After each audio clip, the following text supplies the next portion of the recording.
shall we move to question 6? Yep. All right, from Yasin. I've recently been introduced to Jacque Lacan's psychoanalytic epistemology. After some study, I believe it is our most penetrating, powerful technology for analyzing humans subjectively. If science is a methodology that allows man to understand the world of systems, then Lacan's model is a lens that allows man to understand his world of symbols. What do you guys think of Lacan's model of human subjectivity? Apologies, but I'm not making that investment just to answer the question. I did check the wiki and I wasn't terribly impressed and would a priori regard any kind of Freudianism as pseudoscience that's secretly trying to justify something.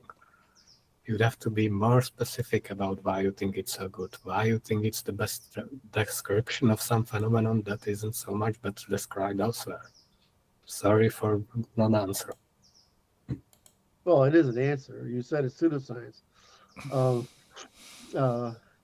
right. So there's a thing called there's science, right? Which is the gradual progression of all knowledge into consistency and coherence across all scales, right? All right. And then there are ways of thinking, frameworks. Now, can tell you, because I've studied this, not this particular thing, but how the mind evolves. And that if you're at a certain age, a certain place in your development, for example, you might like the ethics that are taught to children, right? Then you might like the ethics that are more rule-based, right? That are taught to young adults and adults. And that's because you have more knowledge to work with, more understanding to work with. And then if you have lots of knowledge, and understanding, you're going to work with outcome ethics.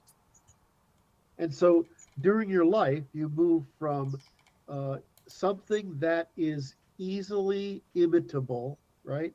Because it's reliant ethics that are reliant on feelings, to ethics that are reliant on rules, to ethics that are reliant on outcomes. The same thing is in the ways of thinking. This is an immature way of thinking. It's using vague terminology to break the world into a simple way of thinking. So that in the future you may be able to handle the scientific way of thinking. Or it's saying that you can't handle the scientific way of thinking.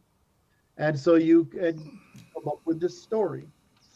So I know this one, I know of this particular thing, right? How it sort of works.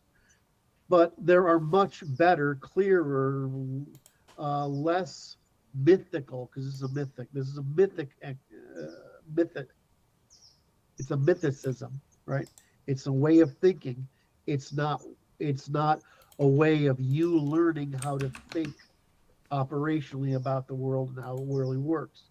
It's a way of you, from your current lack of knowledge, to sort of get some intuition about that which you're studying. So this is a story. It's like a parable, and the parable is broken down into pieces, and you can do it. Now, if you want to say it describes the subjective experience, that's the tell that you're doing what I said, which is that you need the subject to feel the subjective experience, because you're not ready yet to think in the objective experience. That's okay. This is a developmental cycle we all go through. We start out as children, we become young or mature adults, then we become experienced, older, wiser, or at least some of us do, become older and wiser adults. Some of us have to learn intuitionally and slow, and some of us can learn operationally and fast, right? I mean, it just depends on what gifts you're given. So what do I think of it? I think it's a nice parable for immature minds to deal with if they lack the will, ability, or resources to study the science. And if that works for you, and then someday you want to move beyond it into the science, then that will work for you too. It's not like you have to go, everybody has to go to the hard way right away. You just use whatever ladder. The problem you get with these ways of thinking is they don't become ladders, they become platforms. And so you get stuck on a platform and you think it's right, and then it starts to fail, and then you've missed all those opportunities to keep growing and climbing the ladder of knowledge.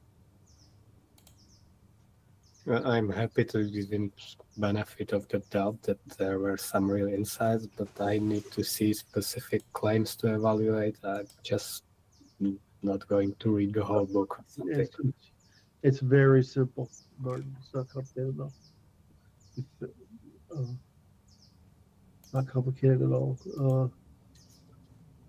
It's what it's trying to do is it's trying to.